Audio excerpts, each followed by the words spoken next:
ពងទាប្រៃជាមួយនឹង hot dog Hello guys today ខ្ញុំចង់មកចម្អិនមីពងទាប្រៃកុំឲ្យខាត់ពេលវេលាយូរតោះយើងជាដំបូងយើងត្រូវការដាក់ទឹកដើម្បីធ្វើការស្រុះមីដាំទឹកបន្ទាប់មករងចាំវាឲ្យពុះហើយយើងចាប់តែដាំទុកឲ្យពុះយូរតិចទៅថ្ងៃនេះខ្ញុំជ្រើសរើសយកមីម៉ាម៉ារសជាតិ soft egg ពងទាប្រៃយើងមី soft egg នេះអ្នកទាំងអស់គ្នាអាចរកទិញតាមម៉ាតឬក៏ផ្សារទំនើបបានហើយនៅពេលដែលទឹកពុះហើយយើងធ្វើការដាក់មីចូលហើយរងចាំឲ្យមីយើងទុកវាមួយសន្ទុះដើម្បីឲ្យវាធ្វើការរីកសរសៃមីអាចនឹងល្មមហើយយើងធ្វើការយកចង្កឹះដើម្បីពង្រាយសាច់មីទៅឲ្យវាឆ្អិនសព្វបន្ទាប់មកអ្នកទាំងអស់គ្នាខ្ញុំចូលចិត្តញ៉ាំអ្វីតែទុនខ្ញុំអត់សូវចូលចិត្តញ៉ាំរបៀបថានៅហឹងអញ្ចឹងក៏ខ្ញុំដាក់វារៀងយូរបន្តិចដែរអាចថែមនឹង1នាទីអីទៀតបានបន្ទាប់មកខ្ញុំធ្វើការ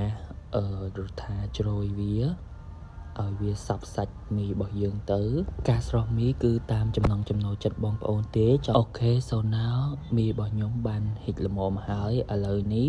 ខ្ញុំធ្វើការចាក់វាចូលក្នុងចានដើម្បីធ្វើការលាយគ្រឿងរបស់វាសរសៃមីអ្នកទាំងអស់គ្នានៅពេលដែលខ្ញុំស្រុះប៉ុណ្នេះគឺថាវាទន់ល្មមហ្មងឥឡូវនេះខ្ញុំធ្វើការហែកគ្រឿងអ្នកទាំងអស់គ្នាកញ្ចប់ធំនេះគឺមានគ្រឿងនៅក្នុងនឹងហើយស្រាប់ជាមួយនឹងពងទាប្រៃរបស់យើងនឹងហើយកញ្ចប់ទូចហ្នឹងគឺវាមានតែខ្លាញ់របស់វាអញ្ចឹងណាអ្នកទាំងអស់គ្នាពេលហែកហើយគាត់តែមើលមកគឺទំនងមែនតើហើយឥឡូវហ្នឹងយើងធ្វើការច្របល់គ្រឿងចូលឲ្យសព្វសាច់មីរបស់យើងបើសិនជាយើងច្របល់ទៅវាអត់សព្វសាច់មីទេវាអាចនឹងម្ដុំខ្លះប្រៃខាងផ្នែកខ្លះវាអត់ចូលជាតិទៅវាអត់ចូលសព្វល្អអញ្ចឹងតោះតែយើងធ្វើការច្របល់វាចូលឲ្យសព្វទៅហើយខ្ញុំចូលចិត្តម៉ាយ៉ូណេសអញ្ចឹងខ្ញុំថែមម៉ាយ៉ូណេសអត់ទៀតទៅនេះគឺជាចំណង់ចំណូលចិត្តផ្សេងគ្នា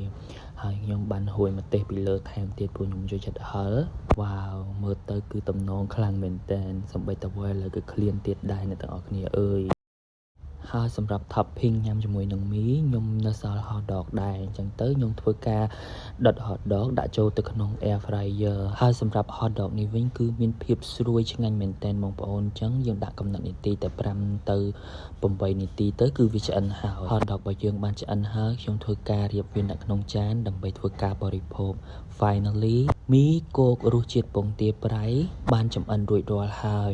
អរគុណច្រើនអ្នកទាំងអស់គ្នាហើយសង្ឃឹមថាអ្នកទាំងអស់គ្នាចូលចិត្តមើលវីដេអូចម្អិនបែបនេះអញ្ចឹងបើសិនជាអ្នកទាំងអស់គ្នាចង់មើលពីរបៀបធ្វើអីផ្សេងទៀតអ្នកទាំងអស់គ្នាអាច comment ខាងក្រោមបានណាអរគុណច្រើន